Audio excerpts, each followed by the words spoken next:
بسم اللہ الرحمن الرحیم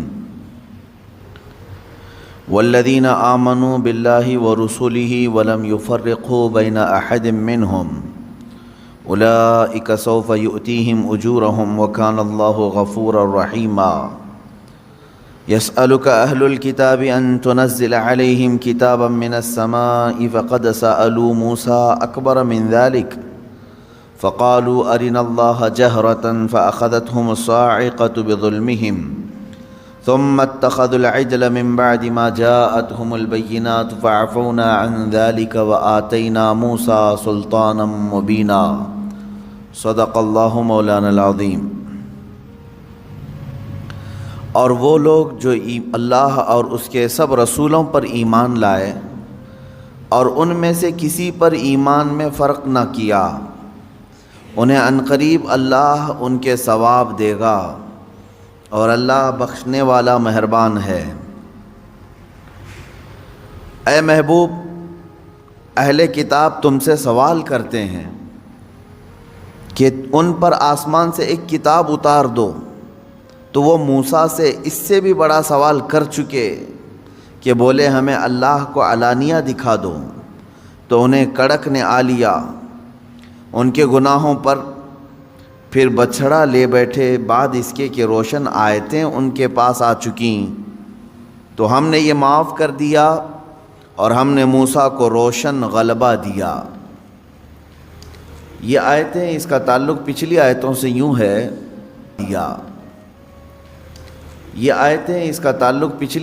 یوں ہے یہاں چھٹے پارے کی شروع کی آیتیں ہیں۔ یہ ہماری پچھلی تفسیر میں یہ بات گزر چکی تھی کہ اللہ رب العزت کی بارگاہ میں برا قول، فحش بات علل اعلان کہنا بہت ناپسند ہے۔ اللہ تبارک و تعالیٰ کسی بھی بری بات کا اعلان پسند نہیں فرماتا، یعنی اظہار گناہ، اسی پر میں نے بات کی تھی آپ کو۔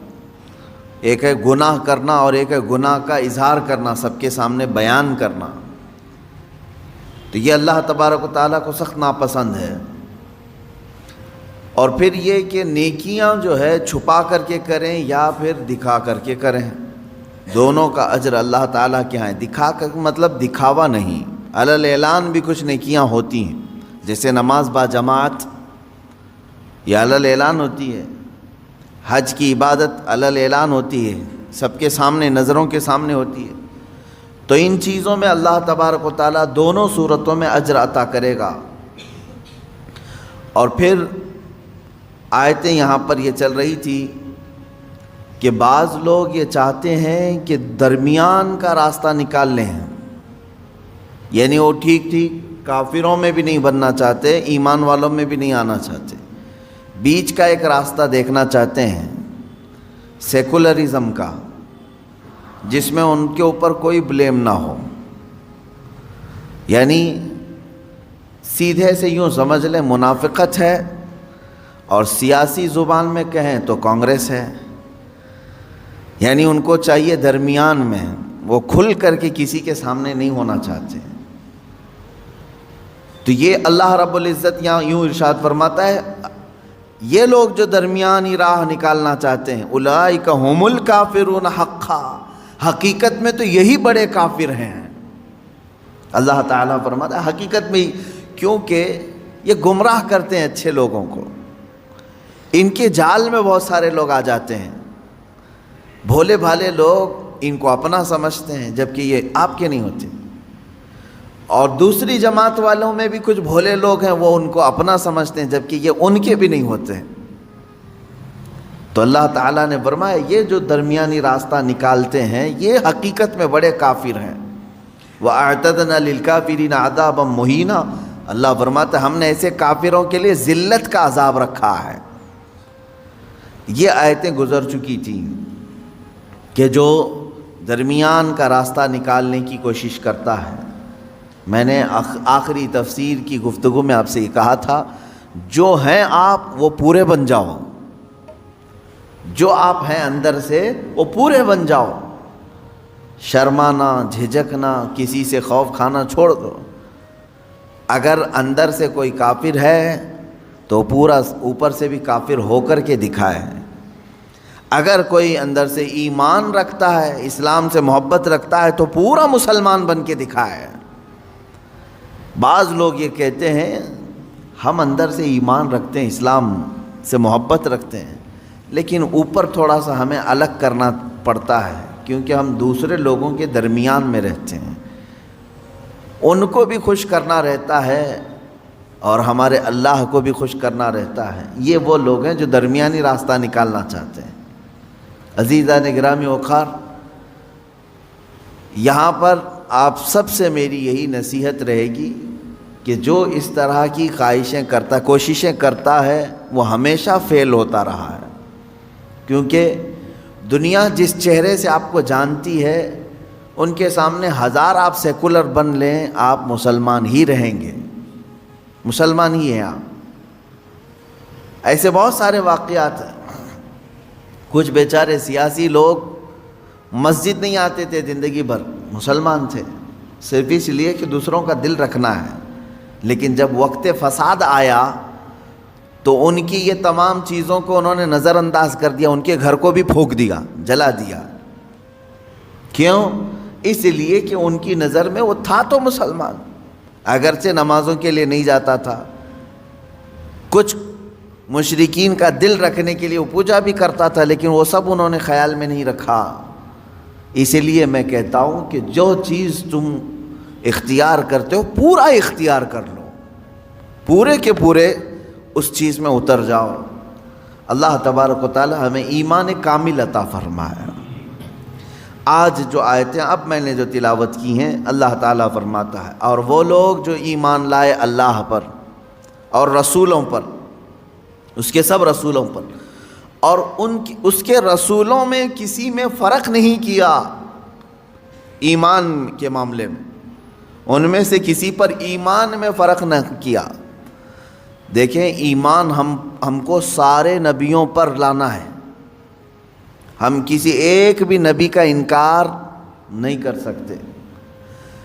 اب آپ کو میں بتاؤں، کوئی اگر مسلمان ایسا ہے، وہ کہتا ہے میں میرے نبی محمد صلی اللہ تعالیٰ علیہ وسلم پر ایمان لاتا ہوں، لیکن مجھے عیسیٰ سے کیا غرض، معاذ اللہ رب العالمین۔ اگر کوئی کہتا ہے میں عیسیٰ علیہ السلام کو نہیں مانتا، وہ ہمارے نبی تھے بھی نہیں، پچھلے زمانے کے نبی تھے، میں تو رسول پاک کو پورا مانتا ہوں، تو 1,24,000 کم و بیش جتنے نبی آئے، اور قرآن پاک میں جتنے نبیوں کا اور احادیث میں جتنے نبیوں کا نام صراحت کے ساتھ آیا، ان پر ایمان لانا تمہیں ضروری ہے۔ ایک بھی نبی کا انکار کرو گے تو وجہ کیا رزلٹ کیا بنتا ہے معلوم ہے؟ اگر تم نے عیسیٰ علیہ السلام کا انکار کیا تو گویا کہ تم نے خود اپنے نبی کا انکار کیا، تم محمد صلی اللہ علیہ وسلم کو نہیں مان رہے، کیونکہ عیسیٰ کون تھے یہ ہمیں بتایا محمد صلی اللہ علیہ وسلم نے۔ ان کی نبوت کا اگر تم نے انکار کیا تو گویا کہ تم نے اپنے رسول کا انکار کیا۔ ہم کسی بھی نبی میں فرق نہیں کرتے۔ یہ رد میں آئی ہے آیت، یہ آیت جو آئی ہے، پھر سے میں پڑھ رہا ہوں، توجہ۔ اللہ فرما رہا ہے وہ لوگ جو اللہ پر اور اس کے رسولوں پر ایمان لائے اور رسولوں پر ایمان لانے میں کسی میں فرق نہیں کرتے۔ فرق نہیں کرتے مطلب ایسا نہیں کرتے کہ ایک نبی کو مانتے ہیں ایک نبی کو چھوڑتے ہیں، ایسا نہیں کرتے۔ تب رب تعالیٰ فرما رہا ہے ان کو اللہ پورا کا پورا اجر عطا کرے گا، پورا کا پورا اجر عطا کرے گا۔ اس اجر کے مستحق اگر دنیا میں کوئی ہے تو وہ مسلمان ہیں۔ عیسائی بھی نبیوں کو مانتے ہیں، یہودی بھی نبیوں کو مانتے ہیں، اور ہم بھی نبیوں کو مانتے ہیں، لیکن فرق ہے سب میں۔ یہودی جو ہے جتنے نبی آئے ان پر ایمان رکھتے ہیں، ابراہیم علیہ السلام سے لے کر موسیٰ علیہ السلام تک تقریباً نبیوں پر ان کا اتفاق ہے۔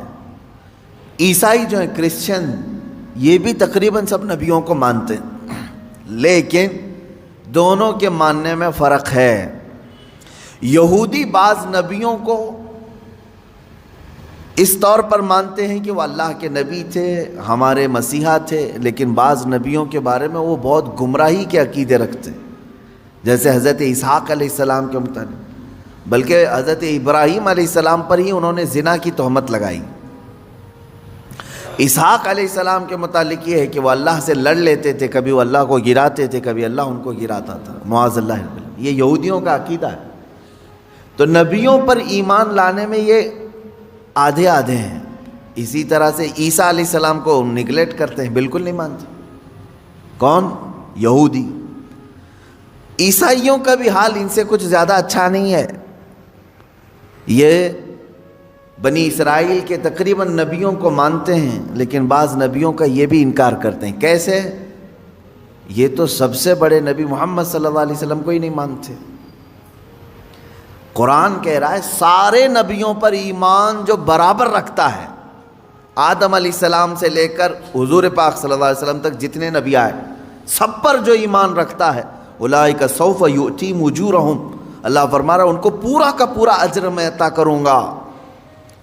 اب مجھے بتاؤ، یہودی عیسیٰ علیہ السلام کو نہیں مانتے، عیسائی محمد صلی اللہ علیہ وسلم کو نہیں مانتے، دنیا میں ایک ہی قوم ایسی ہے جو مسلمان، وہ موسیٰ علیہ السلام کو بھی مانتے ہیں، عیسیٰ علیہ السلام کو بھی، اور محمد صلی اللہ علیہ وسلم کو بھی۔ ہمارا کسی بھی نبی کے متعلق کوئی اختلاف ہے؟ ہم نے کبھی کسی نبی کا انکار کیا؟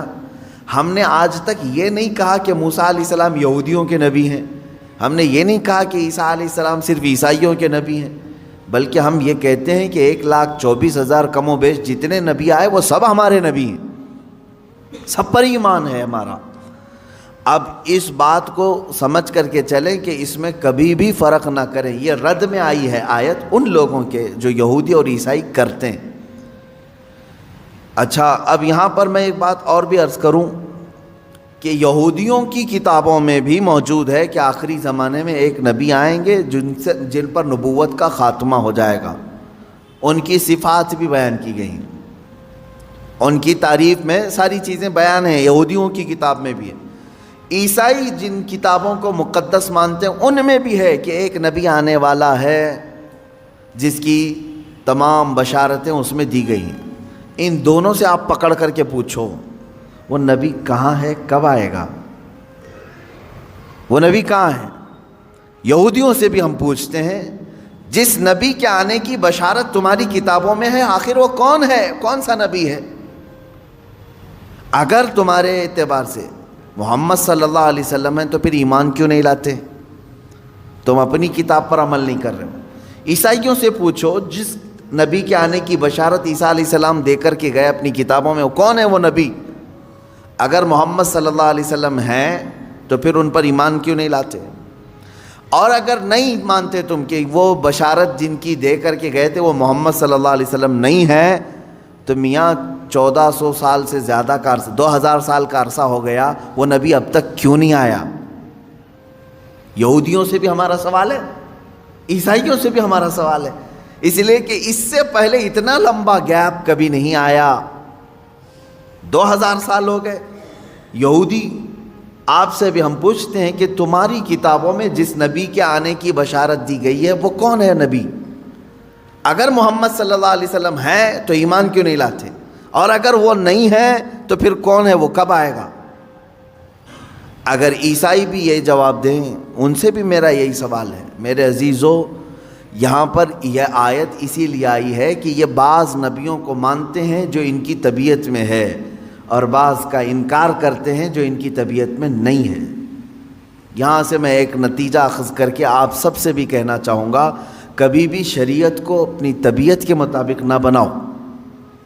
جو تمہیں اچھا لگے وہ شریعت ہے، اور جو کڑوا لگے اس کو تھوک دو۔ اکثر ایسا ہوتا ہے۔ مثال کے طور پر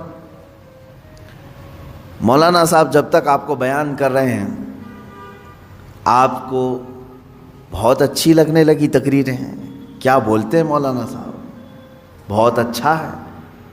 کس بارے میں بول رہے تھے؟ آپ کو جتنے لوگوں نے دھوکہ دیا ان کے خلاف بول رہے تھے، بہت اچھے مولانا ہیں، دھوکے کے خلاف بولیے آپ، بہت سارے لوگ جو ہے دھوکہ دیتے ہیں۔ پھر ہم نے شرابیوں کے خلاف بولا، بہت اچھا بولتے مولانا، اس لیے کہ شراب بندی ہونی چاہیے، ہمارے معاشرے میں بہت سارے بگڑے، ان کو صحیح کرنا چاہیے۔ مولانا صاحب نے ایک دن انہی کے بارے میں کہہ دیا کہ سود کھاتے ہو آپ، بہت برا مولانا ہے۔ تو گویا کہ تم نے شریعت کو اپنی طبیعت کے مطابق بنانے کی کوشش کی. جو تمہارے زخموں پر انگلی رکھے تو اس کو تم خراب کہو گے. یہودیوں کی یہی طبیعت تھی اور آج بھی یہی ہے. یحییٰ علیہ السلام ان کے نبی ہیں، بنی اسرائیل کے نبی ہیں. بادشاہ بڑی عزت کرتا تھا. یحییٰ علیہ السلام جوان تھے، 30 یا 33 سال کی عمر کے.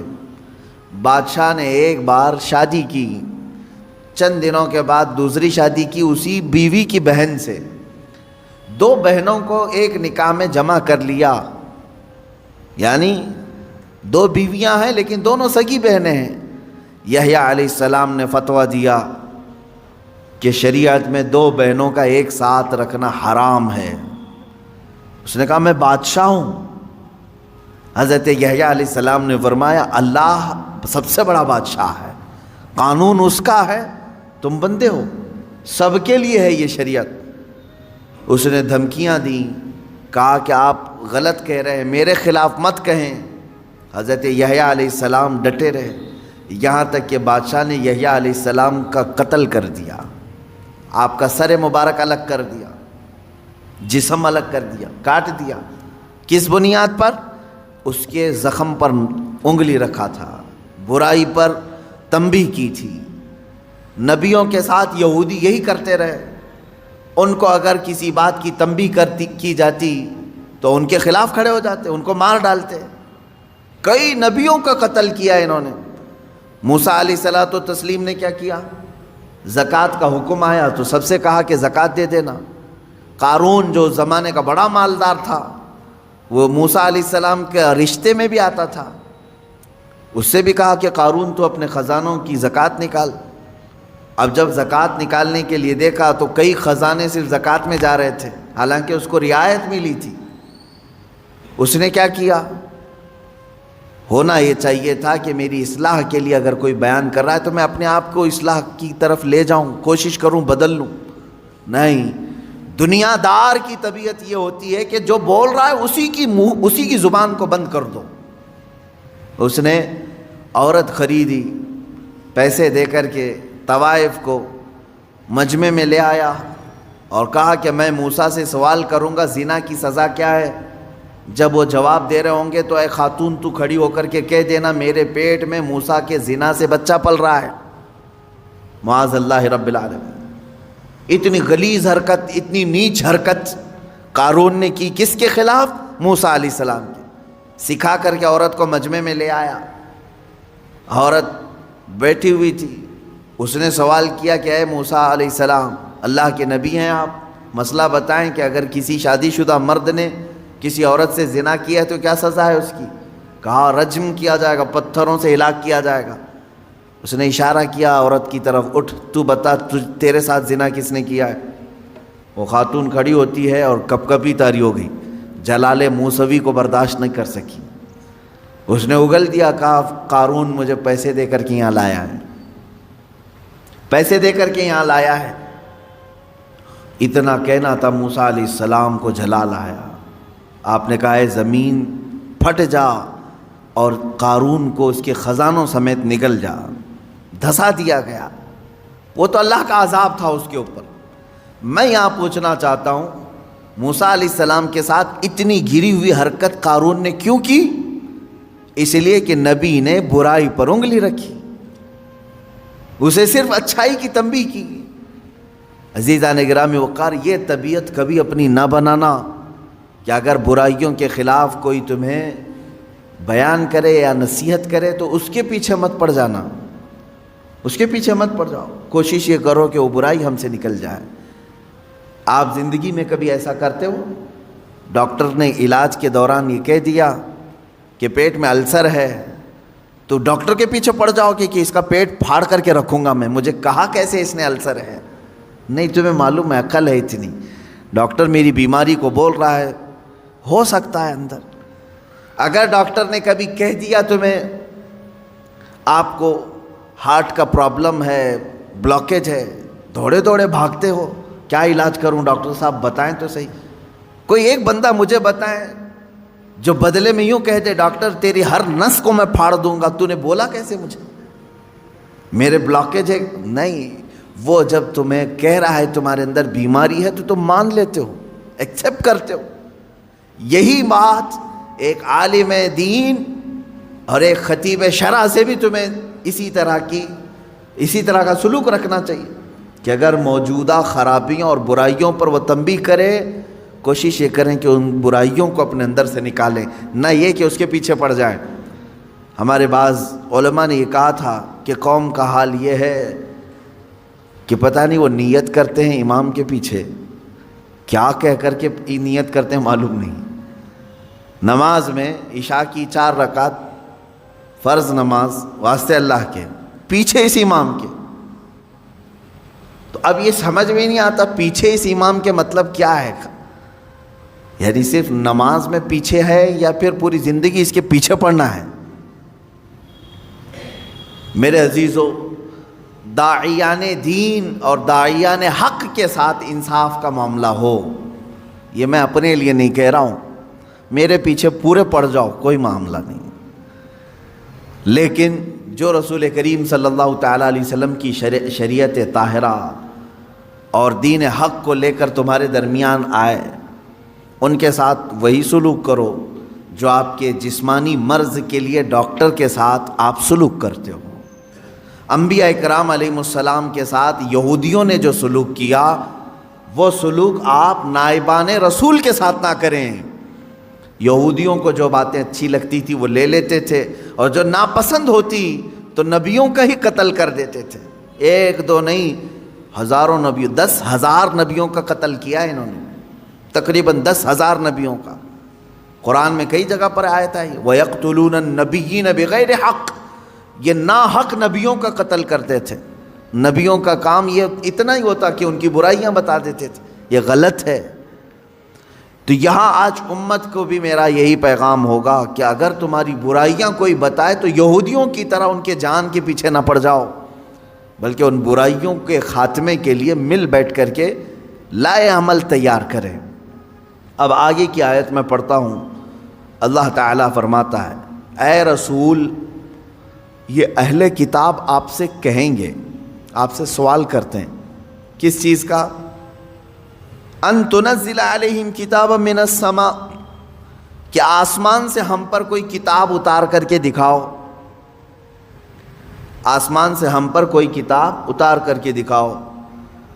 اللہ تعالیٰ فرما رہا ہے ہاں ایسا ہوا بھی تھا، حضور صلی اللہ تعالیٰ علیہ وسلم کے پاس یہودیوں اور عیسائیوں کی جماعتیں آئی اور کہنے لگے ہمارے سامنے اترنا چاہیے کتاب، آپ پر آ رہی ہے وہی۔ اچھا وہی کیسے آتی تھی یہ بھی میں بتاؤں، یہ قرآن کی جو آیتیں آتی تھیں کس انداز سے؟ میرے آقا صلی اللہ تعالیٰ علیہ وسلم بیٹھے ہوئے ہیں، اچانک جو صحابہ ہیں، صحابہ اکرام محسوس کرتے تھے حضور صلی اللہ علیہ وسلم ٹھنڈیوں کے زمانے میں پیشانی سے بہت تیز پسینہ بہنے لگ جاتا تھا، سخت ٹھنڈیاں ہی کیوں نہ ہوں، موٹے موٹے پسینے کی بوندیں گرنے لگتی تھیں۔ صحابہ سمجھتے کہ وہی اتر رہی ہے، قرآن کی آیتیں اتر رہی ہیں میرے آقا صلی اللہ علیہ وسلم پر۔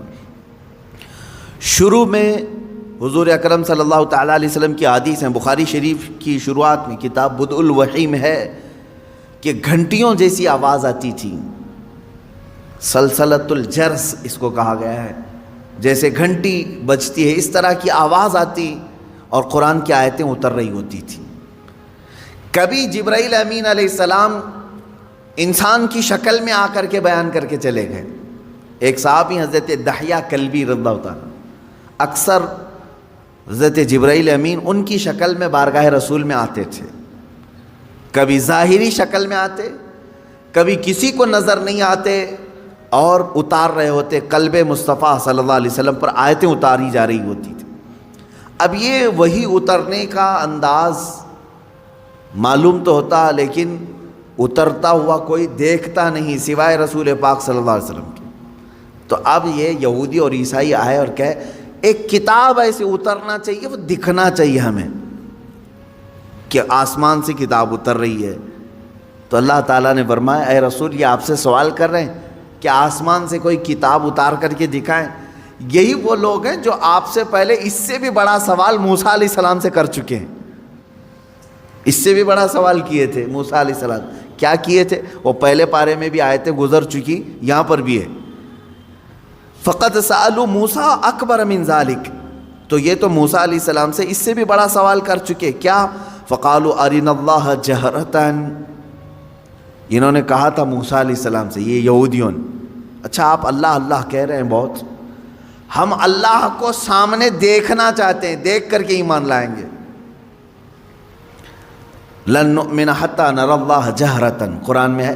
وہ ضد کر کے بیٹھے ہم اس وقت تک ایمان نہیں لائیں گے جب تک اللہ ہم کو دکھے گا نہیں.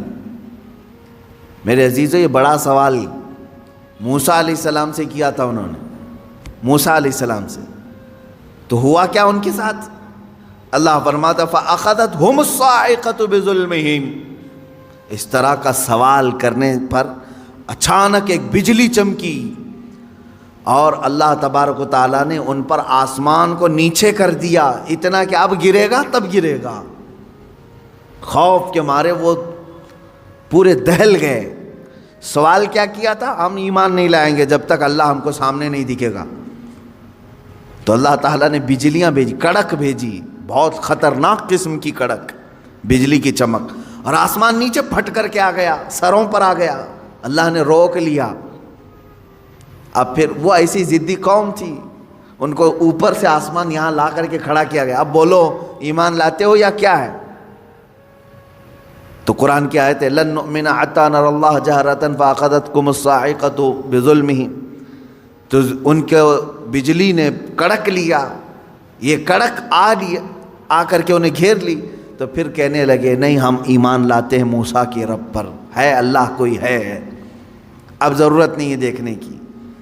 اب یہاں سے سنیے میرے عزیزوں، نبیوں سے ایسا سوال کیا گیا ہے تو اللہ تبارک و تعالیٰ نے بیان فرمایا. مجھے حیرت ہوتی ہے، موسیٰ علیہ السلام کی قوم نے ان سے کہا تھا ہم ایمان نہیں لائیں گے اس وقت تک، توجہ ہے نا، ہم ایمان نہیں لائیں گے اس وقت تک جب تک کہ اللہ کو آنکھوں سے دیکھ نہیں لیں گے. موسیٰ علیہ السلام ولی تھے یا نبی تھے؟ نبی تھے، سب کو معلوم ہے. نبی کا درجہ بڑا ہے یا ولی کا درجہ؟ نبی کا. نبی کو معجزہ بھی ملا ہے، طاقت بھی ملی ہے، اور ان کی شان محبوبی بھی ہے. اللہ ان کی باتوں کو رد نہیں کرتا. موسیٰ علیہ السلام سے جب ان کی قوم نے سوال کیا تو دکھوا دینا چاہیے تھا نا، ٹھیک ہے چلو میں اللہ دکھا دیتا ہوں تم ایمان لے آؤ. نہیں دکھائے. موسیٰ علیہ السلام اپنی قوم کو اللہ نہیں دکھوائے. وجہ یہ ہے کہ وہ خود بھی نہیں دیکھے، وہ خود بھی انہوں نے نہیں دیکھا تھا. اب میں آپ سے یہ کہنا چاہتا ہوں، اتنے سالوں گزر جانے کے بعد للو پچھو پیر صاحب آئے اور وہ مریدوں سے کہتے ہیں ہم اس وقت تک تمہیں بیعت میں نہیں شامل کریں گے جب تک اللہ تمہیں دکھا نہیں دیں گے. مرید بھی گھومتے ہوئے کہہ رہا ہے کہ ہمارے پیر صاحب تو اللہ دکھاتے ہیں پھر بیعت کرتے ہیں. کون سا پیر ہے وہ جو اتوار کے بعد آتا ہے یا منگل سے پہلے آتا ہے، یا پھر مرشد جسے کہا جاتا ہے ہدایت دینے والا؟ عزیزان گرامی وقار، قرآن پڑھو، اس طرح کی ایسی باتیں نہ مارو، ہواؤں میں نہ پھینکو. وہ مریدین بھی ویسی ہیں، پیر بھی ویسا ہی ہے. اس نے کیا دکھایا، انہوں نے کیا دیکھا، پتہ ہی نہیں ان کو. میں نے سنا ہے کہ کوئی پیر صاحب ہیں وہ بھیجے میں اللہ دکھاتے ہیں، بکرا کاٹتے ہیں، بکرے کا سر پھوڑ کر کے اس کا بھیجا نکال کر کے اس میں رکھتے ہیں. واللہ عالم، یہ بھیجے کا تصور کہاں سے آیا یہ بھی نہیں معلوم کہ میاں جب دکھانا ہی ہے تو بھیجے میں ہی کیوں، انڈے میں کیوں نہیں دکھتا، گردے کلیجے میں کیوں نہیں دکھواتے. میرے خیال سے ایسا ہو سکتا ہے کہ پیر صاحب کو بھیجا پسند ہوگا، جتنے مرید دیکھیں گے اتنے بھیجے آئیں گے. کیا تماشا ہے، دین کو تماشا بنا کر رکھا ہے. اے غیور مسلمانوں، اپنی عقل کا استعمال کرو. یا قرآن تو یہ کہہ رہا ہے کہ موسیٰ علیہ السلام سے ان کی قوم نے کہا تھا، ایک جگہ نہیں، یہ آیت 2 جگہ آئی ہے، 2 جگہ پڑھ کر کے دیکھ لو. ان کی قوم نے کہا تھا ہم جب تک اللہ کو نہیں دیکھ لیں گے جب تک آپ پر ایمان نہیں لے آئیں گے.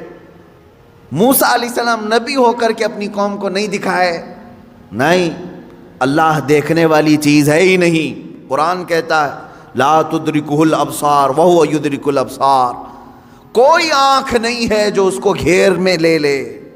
اگر کسی آنکھ میں آ گیا تو وہ خدا نہیں، خدا وہ ہے جو کسی کے آنکھ میں سما نہیں سکتا۔ ہاں وہ اللہ رب العزت ہے جو ساری نگاہوں پر حاوی ہے، پوری دنیا کو وہ دیکھ رہا ہے، لیکن اسے دیکھنے والی آنکھ نہیں۔ رسول کریم صلی اللہ تعالیٰ علیہ وسلم اس سے مستثنا ہیں۔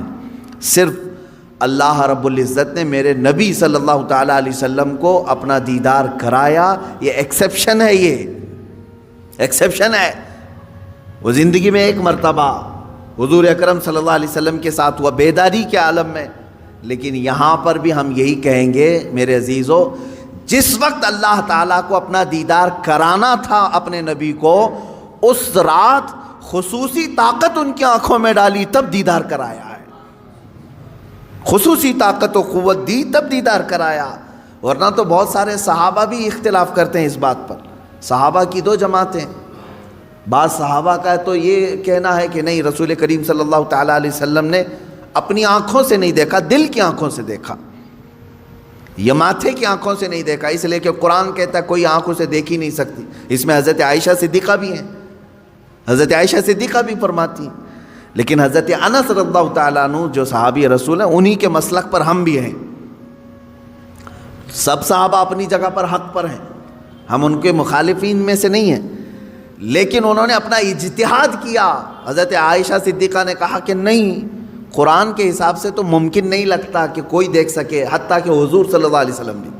لیکن حضرت انس نے فرمایا کہ میں نے خود رسول پاک صلی اللہ علیہ وسلم سے سنا ہے، اللہ کے نبی صلی اللہ علیہ وسلم نے فرمایا میں نے اپنی ان آنکھوں سے اللہ کا دیدار کیا ہے۔ تو ایک صحابی کی روایت یہ بھی ہے۔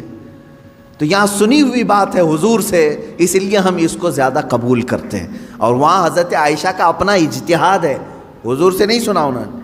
قرآن کو پڑھ کر کے وہ کہتی ہیں قرآن کے حساب سے تو نہیں لگتا کہ آنکھوں سے دیکھا جا سکتا ہے۔ حضور جو معراج میں گئے تھے اس وقت تو حضرت عائشہ کی شادی بھی نہیں ہوئی تھی۔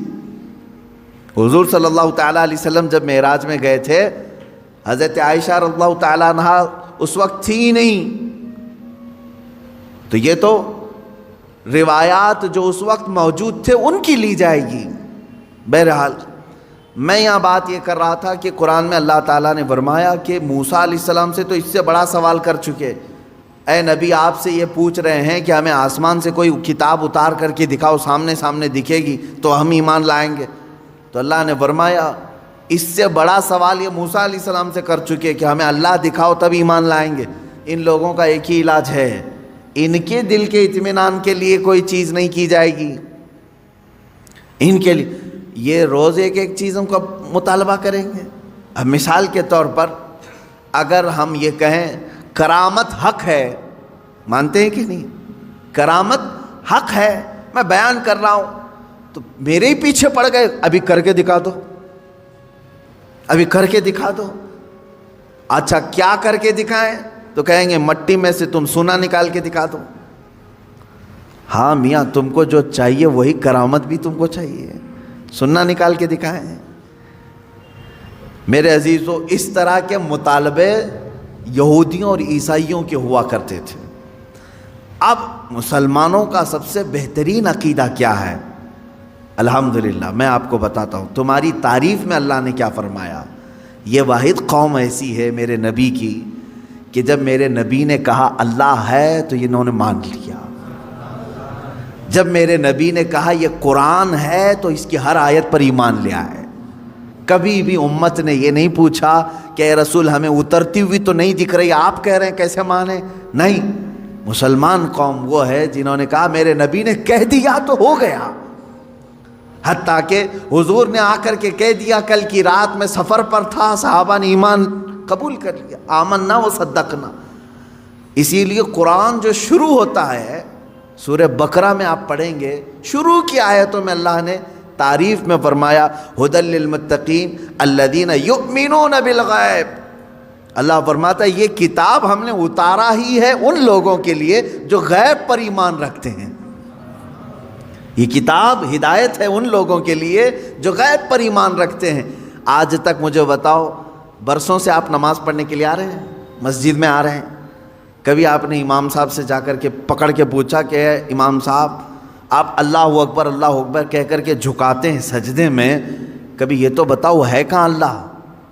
دکھتا کیوں نہیں ہے مسجد میں؟ کبھی پوچھا آپ نے؟ نہیں، یہ مسلمان کی شان ہے۔ ہر مسلمان کے دل میں اللہ رب العزت کی محبت بسی ہوئی ہے، اسے معلوم ہے ایک ذات ہے، میری دیکھنے کی اوقات نہیں، جب وہ وقت آئے گا مولا حجابات ہٹائے گا اور اپنا دیدار کرائے گا۔ کیونکہ جنت میں جانے کے بعد مسلمان کو سب سے بڑا انعام کیا دیا جائے گا؟ سیب، انار، انگور، حوریں، غلمان، نہریں۔ سب سے بڑا انعام مسلمان کے لیے یہ ہوگا کہ اسے سارے حجابات ہٹا کر کے اللہ کا دیدار کرایا جائے گا۔ اس سے بڑا انعام کچھ ہوگا؟ پوری زندگی جس کے لیے وہ عبادت کرتا رہا وہ رحمان اسے دکھایا جائے گا۔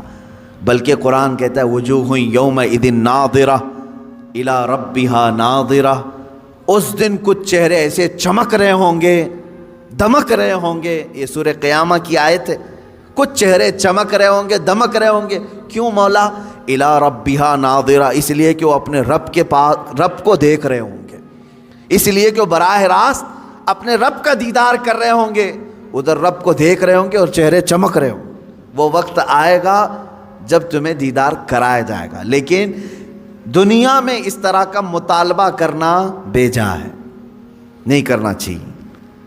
اللہ رب العزت نے جس چیز کو منع کر دیا اس چیز کا سوال نہیں ہوگا، کیونکہ موسیٰ علیہ السلام کو جب اللہ نے کہہ دیا لن ترانی، تم مجھے نہیں دیکھ سکتے، تو یہاں کون سا مرید 30 مار کھاں ہے جو موسیٰ علیہ السلام سے اوپر بننے کی کوشش کرتا ہو؟ ان سے بھی بڑا ہے کوئی جو اپنے پیر صاحب سے جا کر کے کہے کہ آپ مجھے اللہ دکھوائیے اس کے بعد بیعت کرتا ہوں؟ ارے موسیٰ علیہ السلام کو کوئی طور پر نہیں دکھایا اللہ نے، اور تمہیں جھوپڑ پٹی میں دکھائے۔ یہ گمراہیاں جو ہمارے ہاں گھر کر رہی ہیں، اس کا علاج کرنے کی ضرورت ہے۔ میں اتنا سخت ان لوگوں کے خلاف اس لیے بولتا ہوں میرے عزیزوں، مجھے جہاں تک میرا دل کہتا ہے اس طرح کے جو تصوف کے بہانے سے ہماری جماعتوں میں آئے ہیں، ان کا دور دور سے اسلام سے کوئی تعلق نہیں، یہ شیطان ہے جو انسان کے لباس میں ہمارے درمیان آتے ہیں۔ اس کو پہچانو، شیطان پیر کی شکل میں بہت زیادہ آتا ہے، اکثر آتا ہے، کیونکہ گمراہی یہاں سے زیادہ ہو سکتی ہے۔ اسی لیے اعلیٰ حضرت رضی اللہ تعالیٰ عنہ نے شرطیں لکھ کر کے رکھی ہیں کہ کس سے بیعت کرو گے، کس سے نہیں کرو، کیونکہ سب سے زیادہ یہاں گرنے کے چانسز یہاں ہیں۔ یہاں اندھا دھند یقین کیا جاتا ہے، پیر کی بات پر ایسے آنکھ بند کر کے یقین کرنے کا رواج ہے ہمارے درمیان۔ اس لیے شیطان اس چور راستے سے اندر آتا ہے کہ سارے مریدین آمنا صدقنا کہیں گے۔ میرے عزیزو، یہ بات میں اپنے لیے بھی کہتا ہوں، آج اگر مجھ سے بھی کوئی بیعت ہے، میرے ہر اس مرید سے بھی میں یہ کہوں گا اس وقت تک تمہاری بیعت قائم ہے جب تک میں شریعت پر قائم ہوں، جب تک میں شریعت پر قائم ہوں اس وقت تک تمہاری بیعت قائم ہے۔ اگر مجھے شریعت سے ذرا برابر ہٹا دیکھا، میری بیعت توڑ دو، بلکہ خود ٹوٹ جائے گی، خود ٹوٹ جائے گی۔ میں پیر ہی نہیں ہوں، میں پیر ہوں، پیر نہیں کہلاؤں گا، پیر۔ یہ بات اس لیے عرض کر رہا ہوں کہ شریعت کے ترازو میں ہر ایک کو تولو، میں دوسروں کے متعلق نہیں کہہ رہا، مجھے خود تولو۔ جو مجھ سے بیعت ہوا ہے اس مرید سے بھی میں کہوں گا کہ شریعت کے دائرے، یہ نہیں کہ میرے پیر نے کہہ دیا آنکھ بند کر کے، جیسے آج کے لٹھو مرید ہیں کچھ، پیر صاحب نے کہہ دیا نہیں ہونا ہی ہے انہیں، نہیں، پہلے پرکھو اس کو کہ پیر نے اگر حکم دیا ہے تو رسول پاک کی شریعت کے مطابق دیا کہ نہیں دیا۔ مفتی اعظم ہند رضی اللہ تعالیٰ عنہ اپنے ایک مرید کو ٹکٹ لانے کے لیے بھیجے اور وہ ظہر کی نماز قضا کر گیا۔ عصر کے ٹائم پر پہنچا تو سب سے پہلے مرید سے یہ پوچھا کہ ظہر پڑھی تھی کہ نہیں پڑھی تھی، ظہر تھی یا جمعہ کی تھی؟ اس نے کہا لائن میں لگا تھا چھوڑ کے جاتا تو پھر لائن ٹوٹ جاتی اور ٹکٹ بھی نہیں ملتا، آپ کا چھوٹ گئی۔ تو آپ نے جلال کا اظہار کیا، ٹکٹ پھینک دیا۔ یہ پیر و مرشد ہے۔ اور مرید سے یہ کہا تو نے اتنا بڑا گناہ کیا کہ میری فرما برداری کرنے کی غرض سے اللہ کی نافرمانی کر گیا۔ یہ ہوتا ہے پیر۔ ہمیشہ یہ یاد رکھنا کہ پیر کی حکم بجاوری کے غرض سے کہیں ایسا نہ ہو جائے کہ اللہ کی نافرمانی ہو جائے۔ نمبر 1 سب سے پہلا ہمیں جو پرائیورٹی دینی ہے وہ رب ذوالجلال کی ذات ہے۔ حتیٰ کہ میں نے ایک روایت یہ بھی سنی، بڑے بزرگ عالم دین ہیں، میرے والد گرامی خود سرکار مفتی اعظم ہند سے بیعت فرماتے ہیں، ایک بار آپ تشریف لائے تھے ایک مدرسے میں، نماز پڑھ رہے تھے ظہر کی، گرمیوں کے دن تھے، علامہ صاحب نے بھی اس کو بیان کیا ہے۔ فرماتے ہیں کہ پیچھے وہ پنکھا لے کر کے جل رہے تھے، گرمی ہو رہی ہے، نماز پڑھ رہے تھے۔ مفتی اعظم ہند رحمۃ اللہ تعالی، میں سچے پیروں کی بات کر رہا ہوں میرے عزیزوں، سلام پھیر کر کے اس کا پنکھا کھینچا اور پھینک دیا اور کہا کیا کر رہے ہو؟ کہا حضور گرمی سے پسینے میں آپ شرابور ہیں، میں ہوا کر رہا تھا۔ تو آپ نے کیا فرمایا جانتے ہیں؟ کہتے ہیں میں خود اللہ کی عبادت میں تھا، اللہ بادشاہ اعظم ہے اور اس کی عبادت کرنے کے وقت بندہ غلام ہے، کیا یہ کسی غلام کے لیے لائق ہو سکتا ہے کہ غلام کی بھی خدمت کی جا رہی ہو؟ جب وہ بادشاہ کی عبادت میں لگا ہو تو غلام کی خدمت ہونی چاہیے۔ یہ فرسٹ پرائیورٹی اللہ رب العزت کی ذات کو دینے کا تصور ہم نے سچے پیروں سے سیکھا ہے۔ یہ نہیں کہ نماز چھوڑو، پیر کی عبادت میں لگا ہے، سب جنت دلا دے گا۔ کہاں کی جنت دلائے گا؟ کون سی جنت دلائے گا؟ بہت سارے پیروں نے اپنے مریدوں کی نمازوں کو برباد کر رکھا ہے، کہا نہیں تمہیں کیا ضرورت ہے، میں سب بخشوا دوں گا، سب بخشوا دوں گا۔ جو پیر ایسا کہتا ہے اسے قبرستان لے کر کے جاؤ، جو بھی مرید مرے اس کے ساتھ دفن کرو، اسے بٹھاؤ اس کے ساتھ، منکر نکیر آنے والے، پیر صاحب بیٹھو یہاں پر، جب تک پورا حل نہیں ہوگا اٹھ کر کے نہیں جانا، دیکھتے ہیں تمہیں یہ قبرستان تک نہیں جا سکیں گے۔ حشر کے معاملات بہت سخت ہیں، جہاں نوح علیہ السلام ڈر رہے ہیں، موسیٰ علیہ السلام ڈر رہے ہیں قیامت کے دن، پیر صاحب کہتے ہیں میں بخشوا دوں گا۔ انبیاء کرام کا حال یہ ہے۔ حضرت موسیٰ علیہ السلام کے متعلق روایت ہے حدیث پاک میں، پوری قوم ان کے پاس جائے گی اور کہے گی سفارش کریں، تو کیا کہتے ہیں جانتے ہیں؟ اے لوگو، دنیا میں مجھ سے ایک عمل ہو گیا تھا، ایک فرعونی کو میں نے گھونسا مارا تھا، وہ مر گیا تھا، قرآن میں اس کا ذکر ہے۔ ایک فرعونی وہ لڑ رہا تھا، کس کے ساتھ؟ موسیٰ علیہ السلام کے خاندان والے ایک آدمی کے ساتھ۔ تو ان کے خاندان والے آدمی نے مدد کے لیے پکارا، آپ گئے، اس کو گھونسا مار دیا، وہ مر گیا۔ دوسرے دن پتا چلا کہ ان کے خاندان والا جو آدمی تھا وہ خود غلطی پر تھا، وہ آدمی نہیں جس کو موسیٰ علیہ السلام نے مارا، وہ غلطی پہ نہیں تھا، یہی غلطی پر تھا، اسی نے مدد کے لیے بلایا، اسی نے مروا دیا۔ موسیٰ علیہ السلام کو اس عمل پر بڑی پشیمانی ہوئی اور قرآن پاک میں اس کا ذکر ہے۔ موسیٰ علیہ السلام نے رو رو کر کے توبہ کیا، استغفار کیا کہ میرے ہاتھ سے ایک آدمی مر گیا۔ اب حدیث میں سنتے ہیں آپ، قیامت کے دن جب پوری مخلوق موسیٰ علیہ السلام کے پاس شفاعت کے لیے جائے گی تو وہ کہتے ہیں زندگی میں میرے سے ایک عمل ایسا ہو گیا تھا، میرے گھونسے سے ایک ناحق آدمی مر گیا تھا، آج مجھے ڈر ہے کہ اللہ کہیں مجھے وہ سوال نہ کر لے۔ کون کہہ رہا ہے؟ موسیٰ علیہ السلام۔ تم مجھے سفارش کی بات کر رہے ہو، مجھے خود میرے متعلق ڈر لگ رہا ہے کہ میرا وہ عمل مجھ سے پوچھ نہ لیا جائے، میں کہاں سب کی سفارش کروں گا۔ اور یہاں صبح سے شام تک عورتوں کی بھیڑ میں بیٹھا ہوا پیر، وہ کہتا ہے میں سب کی بخشش کروا دوں گا۔ عورتوں، ہاں مرید کرنا جائز ہے عورتوں کے لیے، لیکن مصافحہ، بدن دبانا، مالش کروانا، یہ چیز ہرگز شریعت کی اجازت نہیں دی جاتی۔ ایسے سارے لوگوں کی میں تردید کرتا رہوں گا، اس لیے کہ اپنی قوم پہچانے۔ تم اپنے جسم کے علاج کے لیے جو ڈاکٹر ڈھونڈتے ہو، اچھے سے اچھا ڈاکٹر ڈھونڈتے ہو، MBBS چاہیے، MD چاہیے، اور اپنی روح کے علاج کے لیے جھولا چھاپ، جس کی کوئی شریعت میں علم بھی نہیں، ایسے پیر کو ڈھونڈ لیتے ہو جو تمہاری طبیعت اور تمہارے روح کا علاج کرے گا؟ وہ کیا علاج کرے گا؟ وہ خود بیمار آدمی ہے بیچارہ، روحانی بیمار ہے۔ ہاں، جو روح کا بادشاہ ہوتا ہے تم اس کو دیکھو گے کہ وہ نمازوں کے لیے دوڑ رہا ہوتا ہے، اپنے مریدین سے کہتا ہے تنبیہ کے ساتھ، کچھ بھی چھوٹے لیکن اللہ کی عبادت تم سے نہ چھوٹے۔ وہ پیر صحیح ہے جو تمہیں رب تعالیٰ تک جوڑ دے، یہ نہیں کہ تمہیں اپنی دکان تک جوڑ دے۔ یہاں پر سب آتا رہے، سب تم چلتے رہو، سب ٹینشن فری ہو کر کے جیو۔ کچھ مرید ایسے بھی ہیں، وہ سوچتے ہیں پیر صاحب کے پاس ہم نذرانہ ہدیہ بھیجتے رہیں گے تو ہمارے لیے دعائیں بھی کرتے رہیں گے، ان کا سایہ بنا رہے گا اور ہمارا سب چلتا رہے گا، کچھ بھی بلا نہیں آئے گی، مصیبت نہیں آئے گی۔ یہ سب جاہلوں کے پیدا کیے ہوئے معاملات ہیں میرے عزیزوں، جاہلوں کے ہیں۔ صحابہ کرام سے بڑھ کر کے مرید کون تھا؟ میرے آقا صلی اللہ علیہ وسلم سے بڑھ کر کے پیر کون تھا؟